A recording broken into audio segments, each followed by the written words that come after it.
Hello, my name is Kegan McFadden, and I want to thank my friend John G. Bome for inviting me to offer this artist talk virtually. So let's just share the screen here and get going.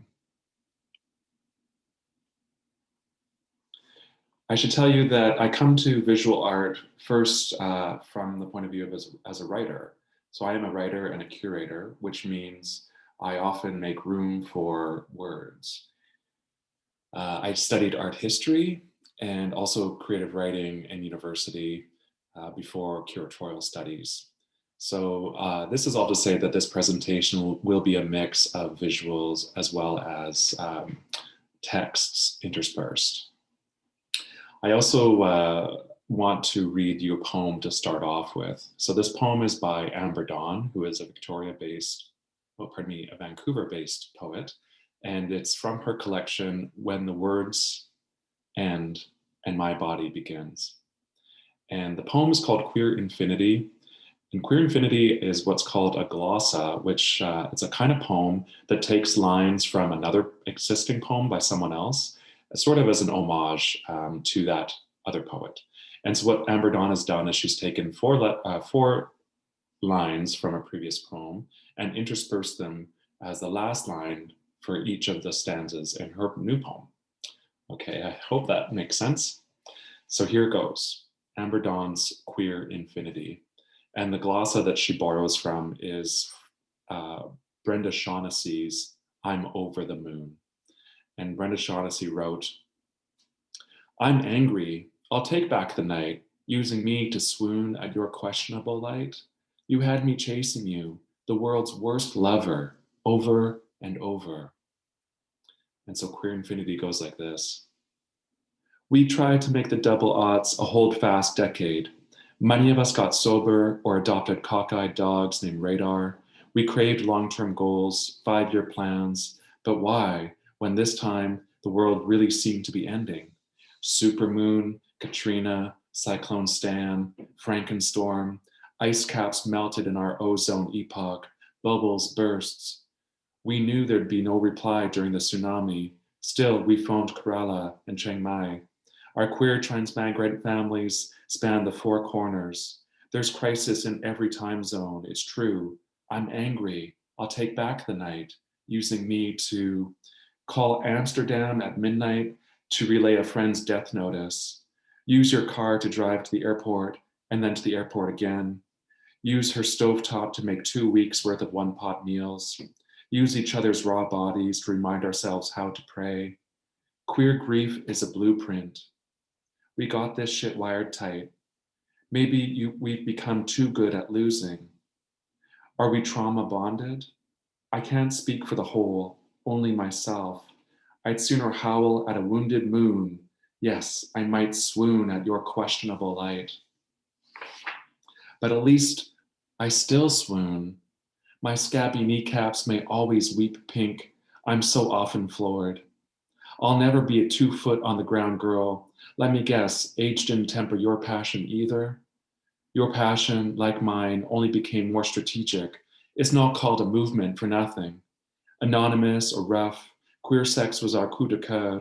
Many of us couldn't love ourselves until our gaping pasts were licked like wounds. Young guns in leather boots, odd ones with knuckle tattoos. You had me chasing you. For years, before I understood what I was after, an antidote that smote with the same sweet fever as the venom. Pain can be fine if you share the sting, stomach the poison together. Many of us gathered our lovers, renamed friends, sister and brother. We wrote the books that queerlings now read in college. We made films to screen at Sundance. Our scrappy manifestos got exposure. 1 million YouTube views. Let's erect guerrilla monuments to those who didn't make it. Never confuse hold fast with hold still. There's so much yet to do. Swoon, I say swoon forever. Apathy is the world's worst lover, over and over. Queer Infinity. So I love to start a lecture with a poem, and that poem by Amber Dawn I think is particularly important in terms of the artist talk I'm about to give. And there is the cover of Amber Dawn's book. So as I mentioned, it's titled Where the Words End and My Body Begins. I suggest you pick it up at your local library. Now, the series of work I'll be discussing is called Exuberant Intimacy, and it is a series comprising 7 artworks, each about a different man that I knew. And so Amber Dawn's poem really set the groundwork for how we remember and how memory works, both in the present and into the future. And so I'm thinking the series I've made also reflects a lot of that information. So these works act as individual odes to my relationships to these men, but also to investigate issues of longing, memorials, and memory.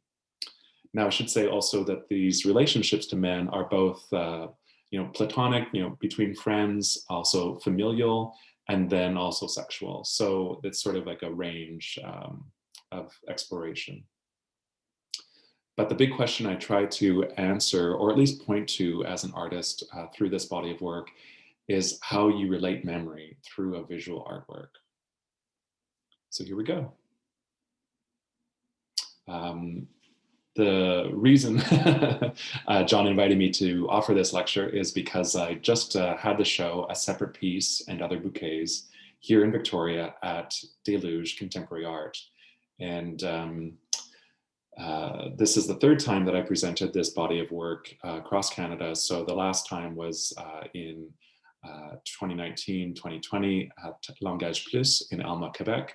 And then before that was 2016 in Edmonton at a gallery called Latitude 53. So I was very excited that Deluge invited me to show this one last time here in my new home of Victoria. Here's a long shot of Deluge.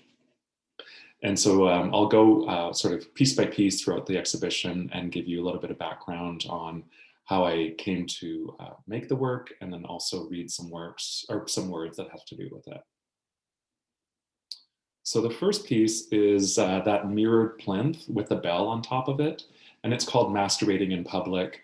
And the idea behind this piece is really, we all have those, or maybe we all have, but I definitely have, a few people in my life where we don't see each other too often. And when we do, it's just so exciting. And we sort of lose ourselves within one another, even if we're in the midst of a crowd, say at a house party or, the opening of some reception or something like that.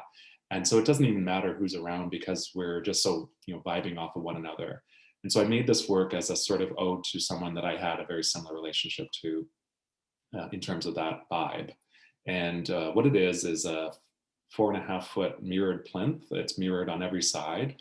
And on top of it is a bell. And the bell is sort of an old schoolmarm bell or maybe a captain's bell. It's definitely handheld. It's quite phallic looking. It has a big wooden, handle and then this brass ringer. And the idea with masturbating in public as an artwork is that anyone who went to the gallery, if they had experienced self-love that day, they were welcome to ring the bell and let everyone know. So here's a shot of, the show was in Edmonton, and that was the gallery intern for the summer.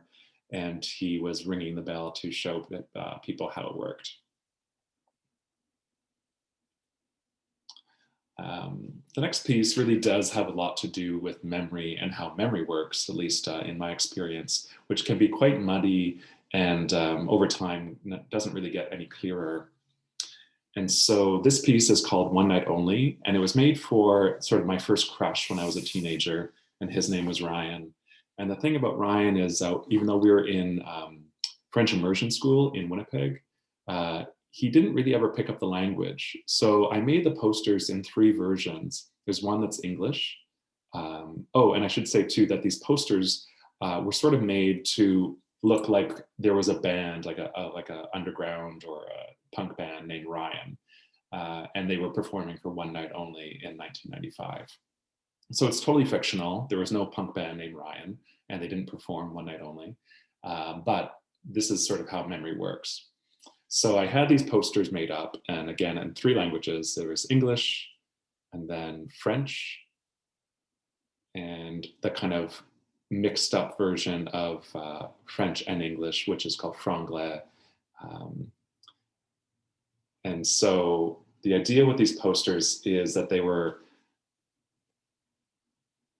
uh, they were weathered over time. So I'd fix them to 3 sheets of plywood, 8 feet by 4 feet, and let them weather in over a Winnipeg winter in 2016.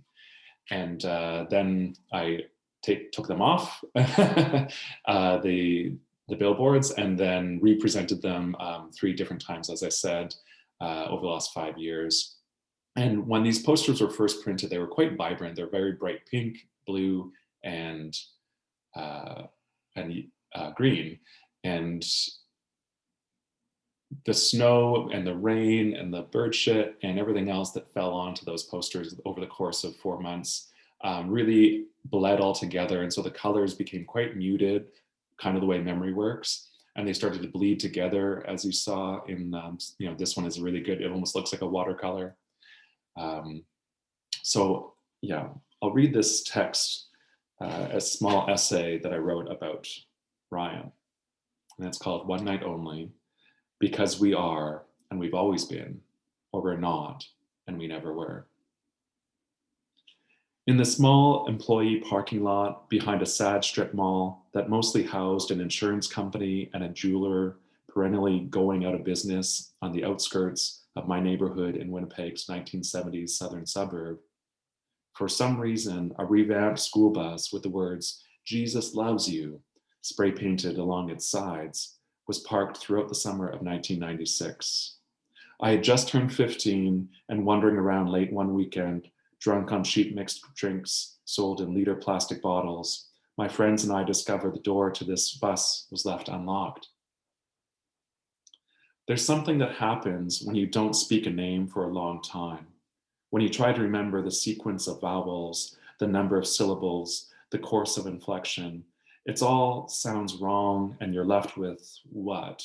Any number of plausible but unsubstantiated possibilities. It either seems too short to embody all that that name conjures in you, or too long, so it cannot accurately reflect the brevity of your acquaintance. When it is a common name, each time you're introduced to a new host to the old syllables, it always rubs against my ears in a way that feels at once exciting and misplaced.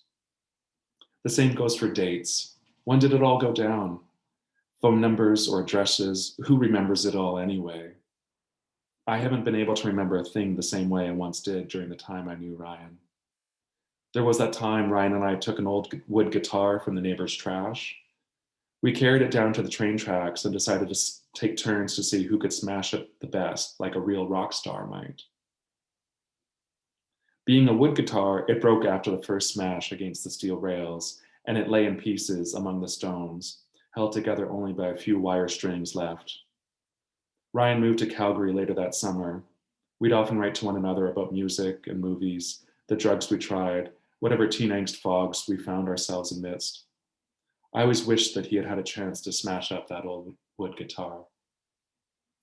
At a party towards the end of grade 9, drunk on sugary concoctions, we kissed in the downstairs bathroom of Lindsay's house. Ryan and I stumbled home that night, stopping by the Jesus Loves You bus to see if the door was still open. On a rooftop terrace 10 years later, I try to convince him to give up women, to join me.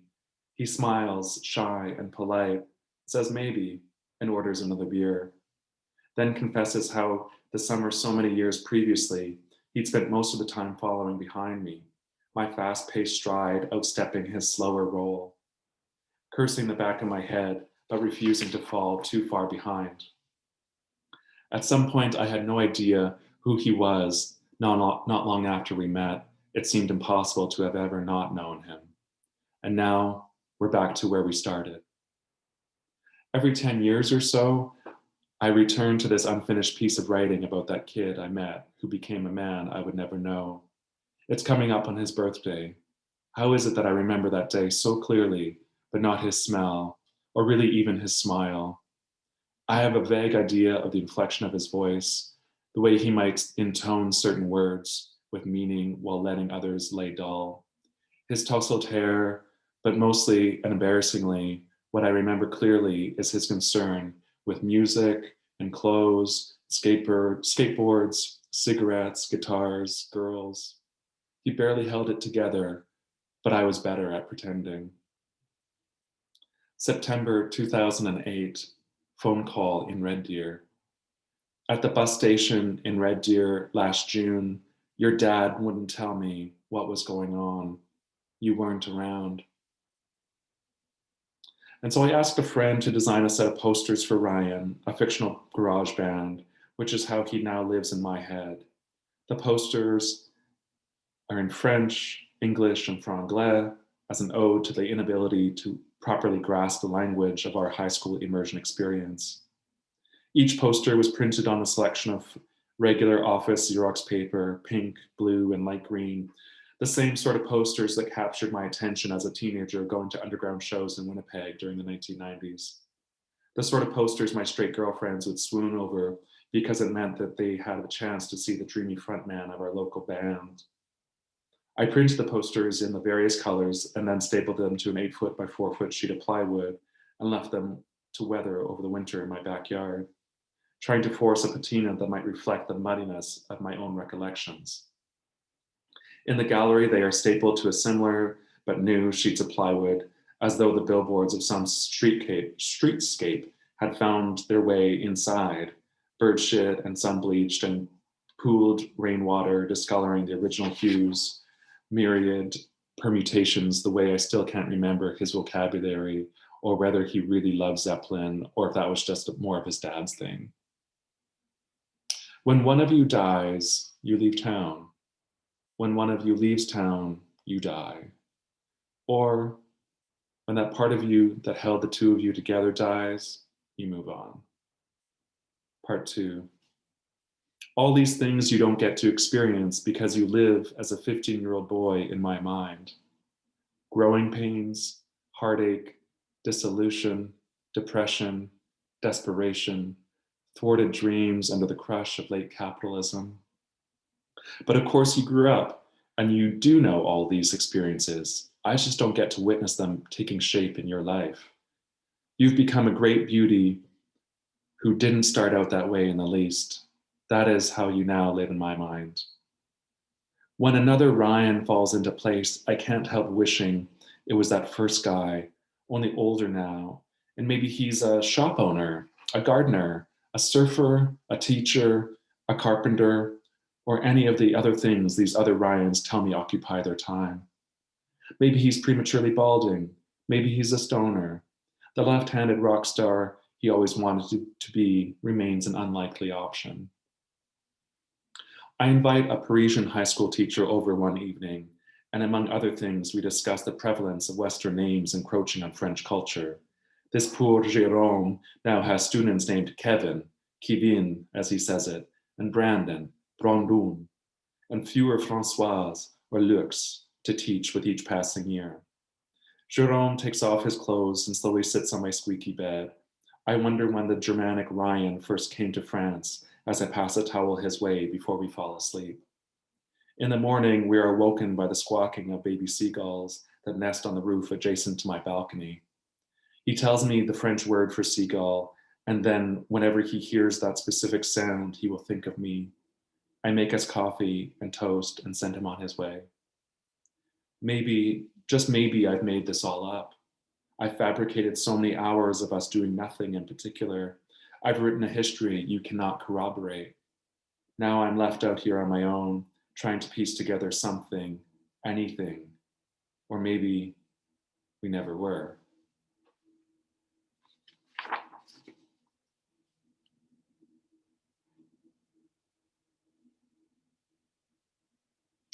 The next piece is Untitled for James. And this is a piece of vinyl lettering on the Deluge Gallery wall. And it reads, "We were once described as two caged panthers circling one another."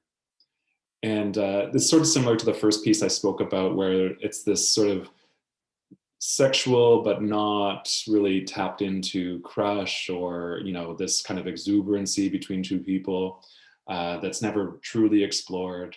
And so I have a friend in Vancouver, and our mutual friend who had introduced us later on, like years later, maybe a decade later, told me, oh yeah, watching the two of you in a room was like watching two caged panthers circling one another. So I guess we really had eyes for one another, but just for whatever reason, never acted on it.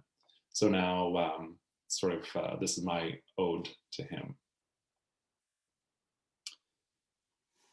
Now, the show is also about mourning and longing, as I mentioned in my introduction. And so there are two memorials in this show, and this is the first one, titled The Sleeping Giant. And The Sleeping Giant is a memorial quilt that I hand-stitched for an uncle of mine that had passed away. He lived to about in his 70s, mid-70s or so, but he was also a sort of problematic figure in my life. He was quite boisterous. He was born in the 1940s, or maybe earlier. And so, he really represented a sort of straight white guy in North America of that generation. So, he did have sexist, racist, and homophobic tendencies. But he was also a marathon runner. And he was a huge, huge man. Like, he lives large in the imagination, but he was 6 foot something, quite broad shouldered. He was a furrier in Canada's north, so he was really quite a macho guy, and he did run marathons, as I mentioned. So the way that this uncle died was through ALS, or sort of a Lou Gehrig's disease, which is a shutting down of the body from the inside out. And, so his huge gait got quite small. His boisterous laugh became quite shuttered. He couldn't really communicate in the same way that he once did. And he used to tell these amazing stories and get everyone around the table laughing. So it was quite sad when the way he died. And I think, in the last number of years, the conversation around memorializing has really become very interesting and complicated in an important way. And why do we continue to monumentalize these problematic figures? And if there's another way of addressing their histories. So for me, I really wanted to make a quilt, and there is a long history of memorial quilts in North America, as well as Europe and other parts of the world. And in particular, around queerness, there's the Names Project AIDS Memorial Quilt that I was thinking about when I hand stitched this. And so, as you saw in the previous slide, it's quite big. It's a queen size sheet that I used as a matrix, and it is what's referred to as a crazy quilt. So it has no pattern to it. And the other thing, as the material is all used marathon t-shirts, those kind of t-shirts you get for free when you participate in, like say a diabetes run, or whatever sort of fundraising marathon. So I had collected these. Some of them were his, and then others I collected secondhand. And I also made sure to make sure that all the stains were showing, again, as a way to reference that his life wasn't necessarily without dishonor, or it wasn't totally clean. So that's The Sleeping Giant. And then this piece is a memorial to a friend of mine that OD'd. And he and I were out partying one night, and he lost his leather jacket at the bar, left it behind, and had posted on Instagram the following day a pretty crude drawing that I wish I had taken a screen capture of it. But anyway, it was pretty crude drawing that said, lost leather jacket, and in the pocket knife and possibly a condom. And so when I meant to give this friend my jacket that I had recently outgrown, but unfortunately he died before I had that chance. So now I keep this jacket for him, and I nail it to the wall, and I've put a pocket knife and a condom in the breast pocket. And I'll read you this text that I had written for Evan, called One Night in San Isidro, Mazatepec. It's been nearly a year since you OD'd. I think you'd like it here, in that way that you moved outside of the city, in that way that you hopped trains to nowhere and had the best time upon arrival, whether that was the town dump 1,500 miles from where you started, or at a punk squat whose walls were held in place by mice, so that the only real question becomes what to name the cat. Last night, we drank beers in an empty town square, waiting for the only bar to open.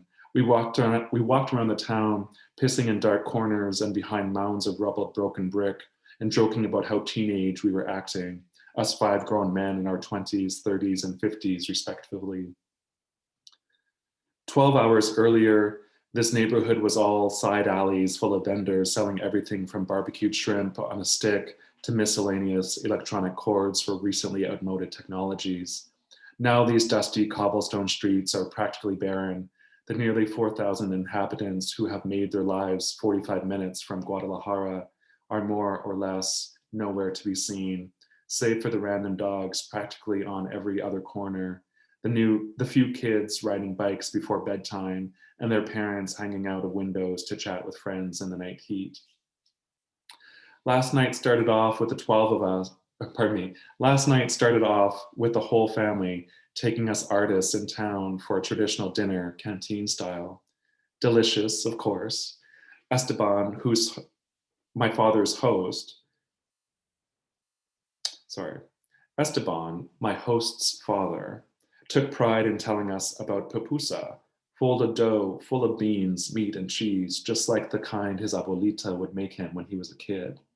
The eldest in our crew had seconds or maybe thirds as a gesture of respect. Then the parents left and us boys went and bought beer and drank in the empty town square. Then we walked around waiting for the only bar to open, talking and laughing, taking in the sights, which included seeing a military jeep full of soldiers with machine guns and a bell tower that was 400 years old, or so Julian told me. We bought peanuts from the corner store and more beer too, and waited a little bit longer as the sun set. We ended up being the first ones at the bar, like teenagers. We ordered 2 rounds of tequila cocktails served in plastic cups, then bottled water and bottled beer, then shots of tequila, until finally the bartender suggested, "You guys should just buy the whole bottle." And so we did. And we gathered at one of the few tables at the terrace that ran the width of the bar, surrounded by plastic garden chairs overlooking the town square and the bell tower. By midnight, the bar was packed with locals of all ages, dancing and laughing. At this point, an 18-piece high school marching band had shown up, tuba and all, and were playing in the corner of the large room in their green and yellow uniforms. This kind of everyday magic really only happens when you're far from where you started. Traditional Mexican folk songs played loudly on brass instruments feel as comforting and familiar as grass cut too short, and so it pokes through your vintage trousers as you lay down, taking in the clouds, stoned between classes, or maybe the way a gallery wall feels against your exhausted shoulder, reminding you you're alive and held in place. We killed the bottle between the 5 of us and then drove for tacos just outside of town. Julian knew of a food truck next to a strip club where one of us ended up finding his face between the breasts of a dancer as her boyfriend looked on, and the eldest in our crew threw up a tequila-soaked papusa behind the car. The day of your funeral, we all drove the 45 minutes from Winnipeg to Saint Jean-Baptiste, 5 to 7 per vehicle, and found ourselves dislocated as you had been in the small French community where your parents knew that you would never have your funeral in a church, so they rented out the town hall on Main Street, but still had a priest preside over the entire thing.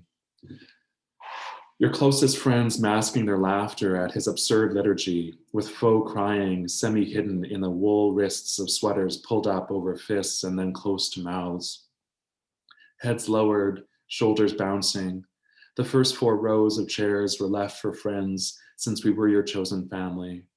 There must have been 100 of us crammed into that hall that would otherwise be used for weddings or mixers, marking the beginnings of new seasons. If you were there with us that night, Evan, you would have had tequila on your breath, and you would have stomped around and raised arms among the couples dancing to the high school band. You would have been in a dirty white t-shirt and matching white Levi's with brown work boots, and you would have kept me laughing. You would have loved the concrete troughs in the bathroom, so economical for so many reasons. And you would have been sweaty and lifting your t-shirt slightly to rub your eyes.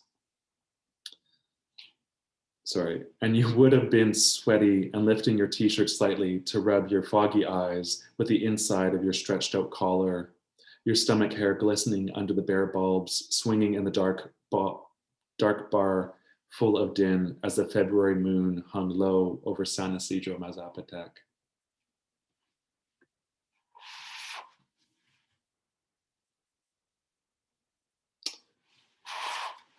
Part of the show also, because it had shown 3 times, and you can see the different variation on the text for James that was handwritten on the wall there in Edmonton, and the bell up close here.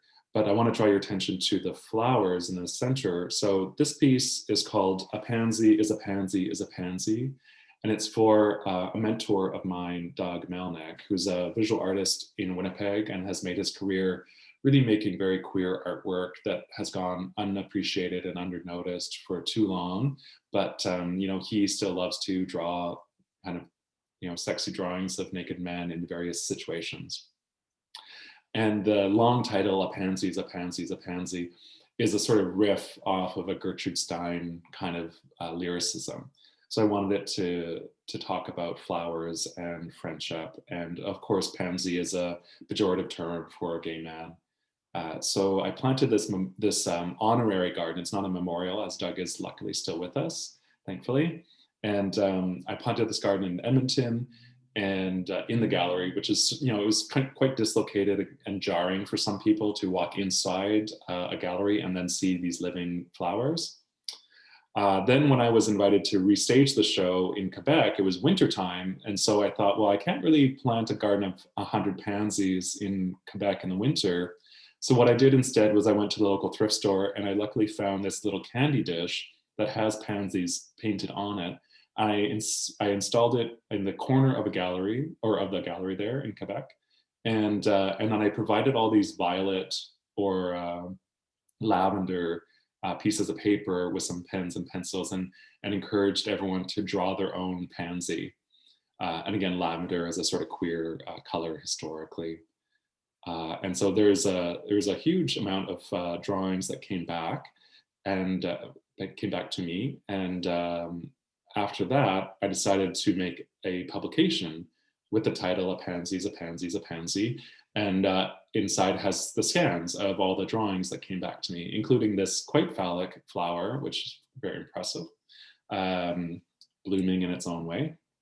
So I really like this idea that one artwork can exist and be approached from these different, one idea can be approached and explored from different points of view to make 3 artworks that all relate to one another. So a garden becomes a relational work, which then becomes a publication. Okay, now I'm going to switch gears just slightly here, and I'm going to play a video. And thank you so much to my good friend and colleague, Laura Gildner, who produced this video. And she was so smashing in her attention to detail. But I'll let this video speak for itself. It is just about 20 minutes long, and I'm going to cover my camera as I press play. So hopefully this works out.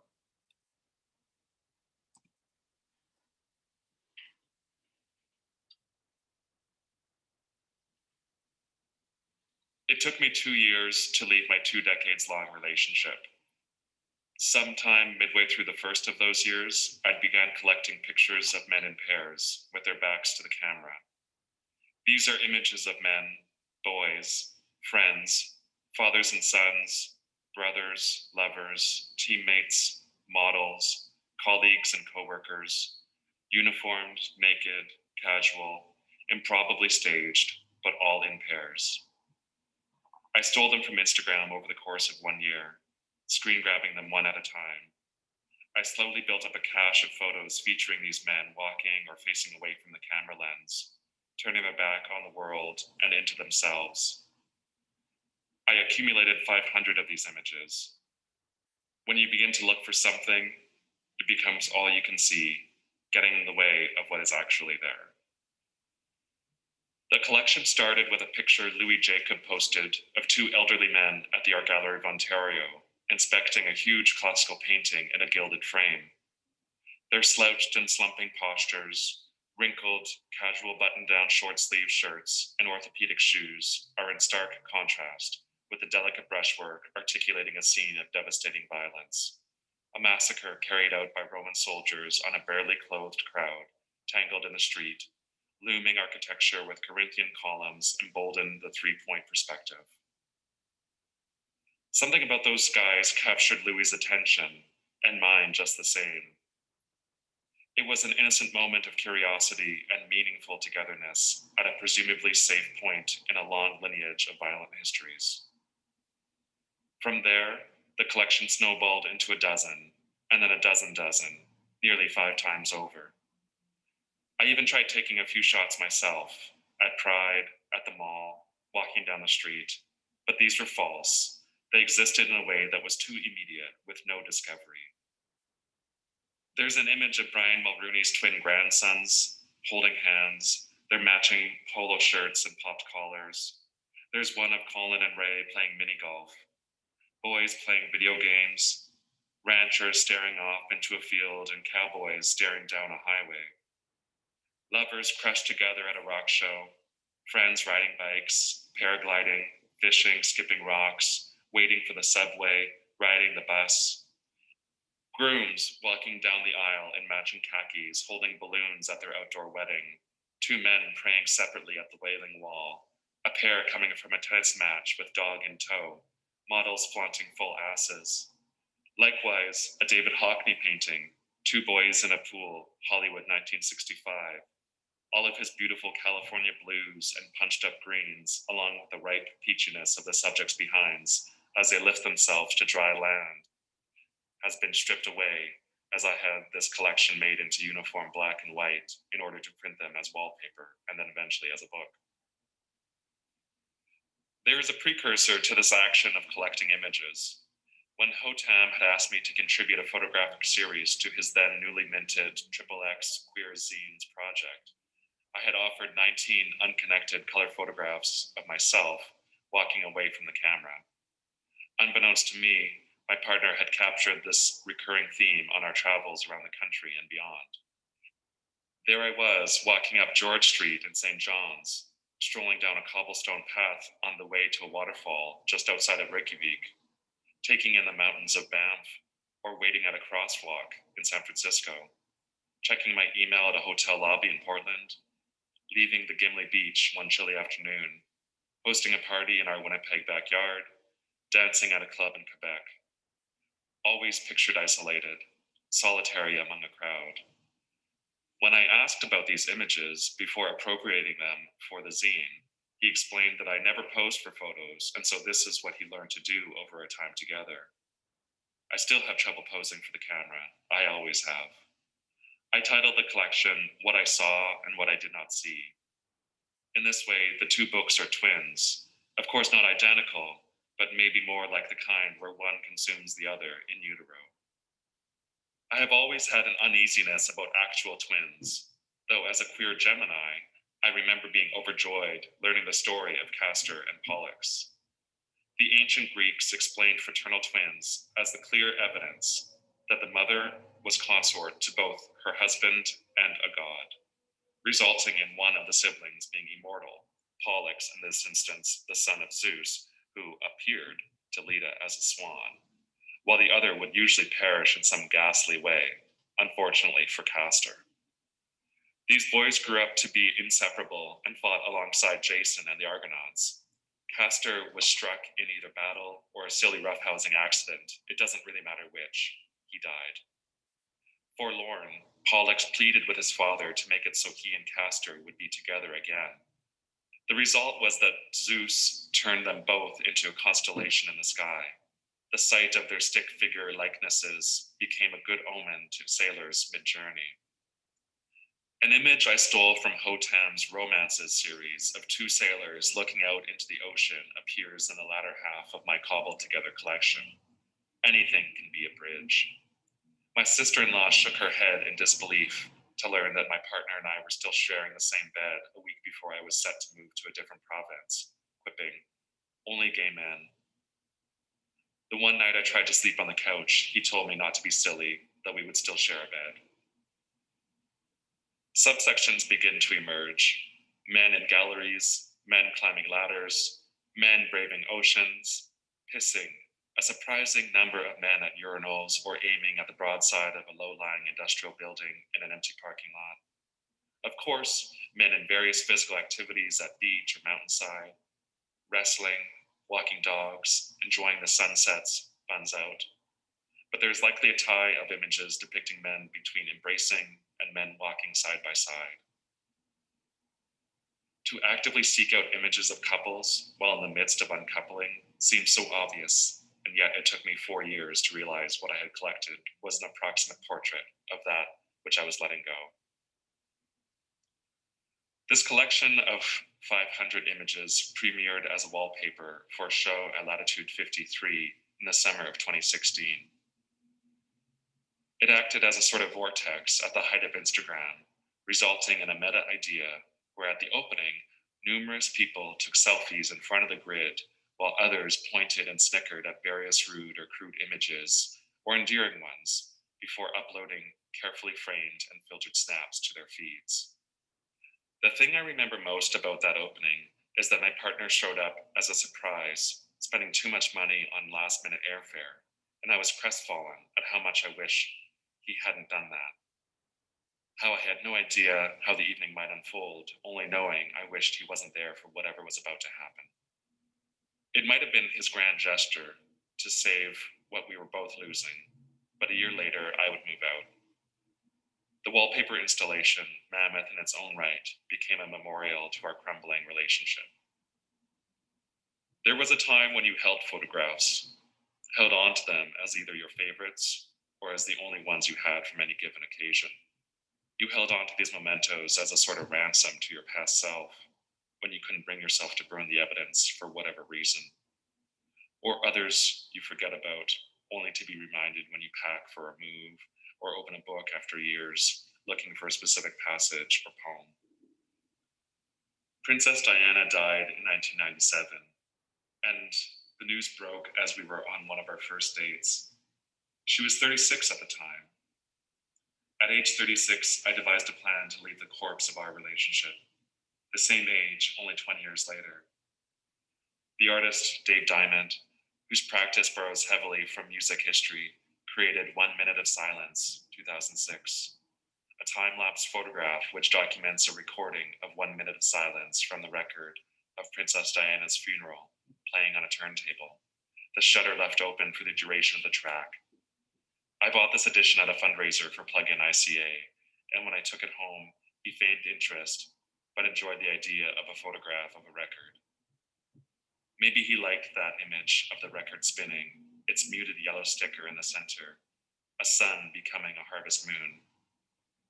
Now I keep the photo on a low shelf next to a yellow comforter that I remember buying with him, and on the way out of the box store in a Winnipeg suburb, we were greeted with homophobic slurs from 20-something white guys in a passing car.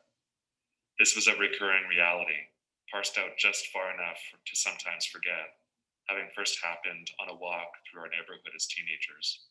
We heard the word faggot hurled at us from various distances, near and far, a handful of times in 2 decades. Less than 10 years before leaving, I published a poem in the now defunct Front magazine. It included the years of our births, the year we met, and our first time together, followed by the time I broke up with him the first time, and a solitary indiscretion for which I was sorry, and finally the year we moved in together. Since it was published, I've added 3 additional years, lines to the poem, reflecting our relationship since then. Maybe more will come in the future. Date poem for Jay, with apologies.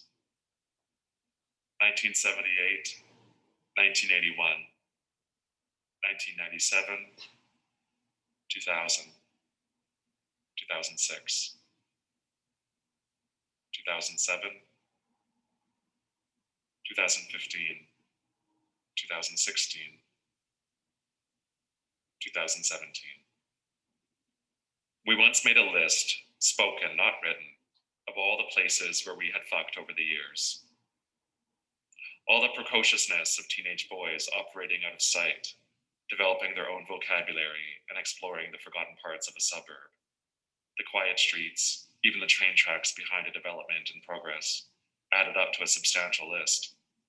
A subsection of this photographic cache on my phone reveals a penchant for images of men taken in galleries, an impossible self-portrait as twins, looking and not at something they cannot possess. Of course we had fucked in a gallery or two. Mainly he was bored and placated my insatiable need to see more art, and we found ourselves in an empty restroom. He once visited me at work, and later over dinner we joked about how I spent 45 minutes with the artist discussing the right placement within 2 inches of their work. But he and I would spend much longer, hours and hours, discussing possible renovations to our 100-year-old home. I was always looking for ways to add windows so that the structure wouldn't feel so heavy, attempting to blow out whole swaths to deconstruct the reality as a sick parallel to our own dysfunction. Always discussing how to add more light to the dark Victorian two-story we purchased after grad school, not realizing until years after I'd left that I was trying to do away with the house altogether, to excise one piece of it at a time until it was a transparent shell from which I could see new horizons. There is certainly an image of window washers and another of carpenters. Men climbing ladders or painting walls find themselves amidst the 500. There is not, to my knowledge, an image that captures what it is to leave your lover of 20 years. Winnipeg to Montreal, summer of 1999, 18 or 19 years old, with a disposable camera, asking a woman at the airport to take our picture, 2 young men beaming, facing the camera with the flat horizon framed by the oversized airport windows at their backs. How could this ever take place in the same way anymore? The younger of the couple would hear many times over the years how handsome of a man he'd become, but never from his partner. And so when these compliments came his way, he had no idea how to respond, eerily only believing something was true if it had come from the lips of the other. He still doesn't know what to do when he hears this specific compliment. Sitting in the living room at my parents' place, waiting for a family dinner to be served, our 5 or 6-year-old nephew sandwiched between us on the couch, facing us with his back to the rest of the room. Curious, he took his small hands and placed them on the left side of my face and the right side of my lover's, gently but firmly pushing us closer together to see if we would kiss. There's no picture of that. August 2017, Winnipeg Beach, the 2 of us posing for a cell phone picture in our kitchen, the butcher block counter of the floating island in a sea of light blue painted walls meets our folded elbows as we sit up straight. He is looking directly into the camera while I glance sideways in his direction. It is our 20th anniversary, and there is a bouquet of wild flowers blossoming between our broad shoulders, below thin, old t-shirts, and the sun streams in from the west. Our faces are tan, and we are smiling. We took a few shots and posted one to Instagram to recognize the occasion. Crossing the street, the seed from a nearby maple tree falls, and I remember the wonders of collecting handfuls of samaras as a kid on my way home from school, dropping them one at a time to see their helicopter effect. Contemplating this tiny blade amidst an unknown disaster, and what was I ever doing but falling in love with the world before I would fall in love with its men? Twin blades out of control in unison, falling in and out of love. I cried myself to sleep the last birthday I spent in Winnipeg. I had seen a therapist to try to make sense of what I was going through, and especially the change of feelings I had for my partner. She spoke mainly in cliché, or what I had brushed off as cliché when I wasn't really ready to hear what she was saying. One thing that struck me, though, was when she outlined 3 patterns that couples might inhabit. 1, the blame game. It's your fault, we're fucked. 2, the dance. where one partner inches toward the other, who is simultaneously backing away. 3. Neutrality, the deadliest of the three, wherein neither partner is blaming nor dancing. There is just nothing left. No motivation, no anger, no happiness. An overexposed photograph, nothing. I remember he paid for the sessions, and I even wore his brown winter boots on the walkover, feeling empty on the inside. In one way, this collection reads like a broken game of Old Maid, a waistband echoed by horizon line, a sky bursting with birds while two men hold hands out of the frame, arcades with inconsequential scores, car repair, too many shorelines to keep straight, Hugh Steers and Louise Nevelson and Sunil Gupta and Mark Morrisroe and Robert Mapplethorpe and Ryan McGinley and Paul Mpagi-Sequoia and Claire Thomas and Tom Bianchi and Sigurdur Gudmundsson, as well as anonymous or uncredited artists, intimate and endearing, sly jokes and pronounced tenderness, couples bellied up to the bar or in transit, and others in non-place scenarios with illustrious backdrops, superheroes and daydreamers, sportsmen and vigilantes, boys reading in the grass who then become men reading in bed, dog walkers and mini golfers, fishermen and sailors. The destination in the background is either hazy or in absolute focus. Seasons flip back and forth, leisure and love and labor and all that is in between.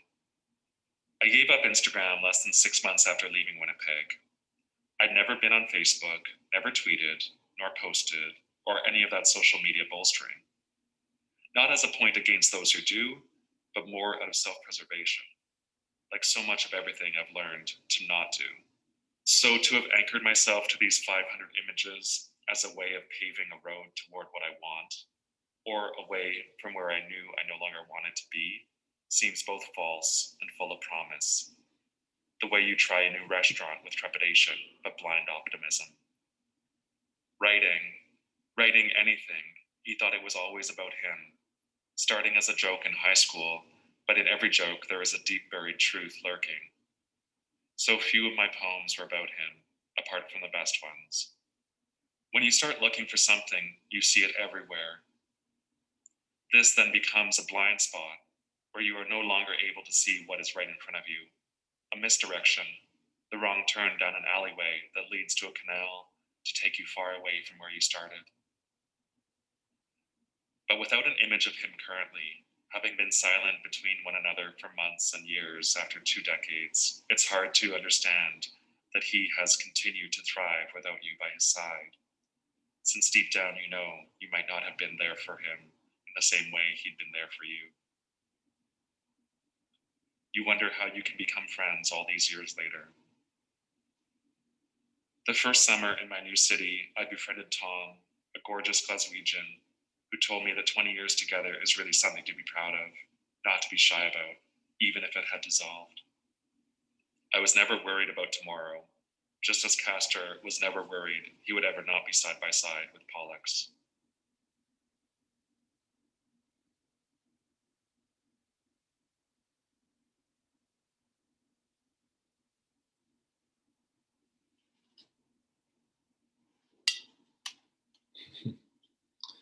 So that was the video, A Separate Piece.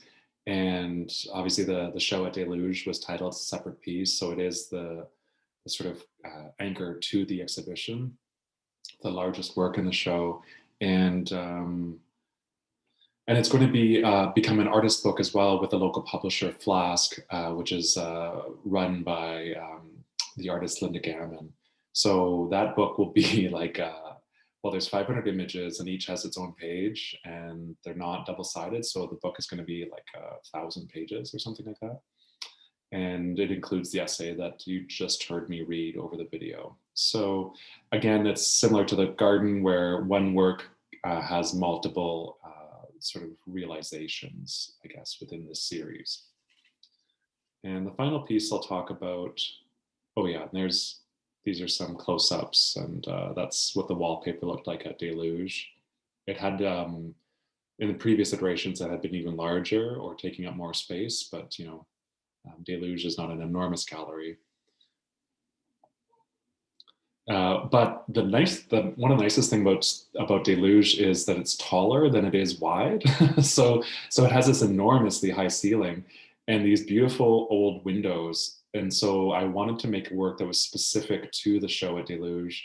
And so I made this piece, which is titled Love Poem. And the work actually, the sentiment, which is, please don't think I'm not sitting here wishing I was right there sitting next to you. So that's a poem that I had written a few years ago for a lover. And I wanted to sort of recreate this in a kind of monumental way, but it's printed on vinyl banners. So it is still sort of ephemeral, and it plays with the architecture of the space as well. And it's a digital print on a pink or kind of lavender banner. And then so this is the left side, obviously, and then on the right side, there's an additional sort of reflective vinyl that was added to the top of the banner as that kind of removal, the sentiment of like, I was right there sitting next to you. So it's like this kind of ghostly feeling.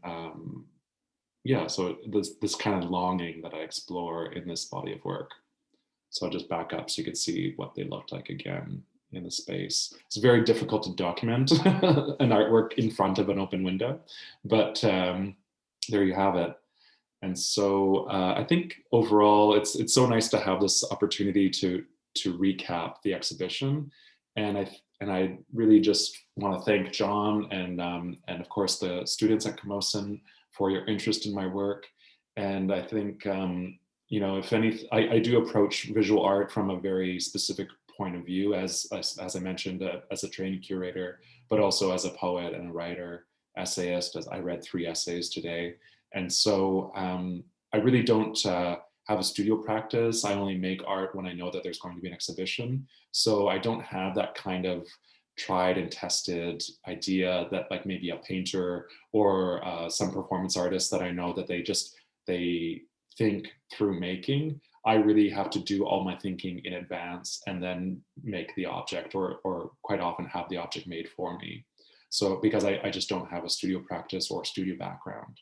So I'm jealous of all you students in that way, but I'm also here to tell you that there's so many ways to approach being an artist in the world. And this is just the way that I've kind of cobbled together over the last 20 years. So thank you again for your attention, and I'm going to try to sign off now.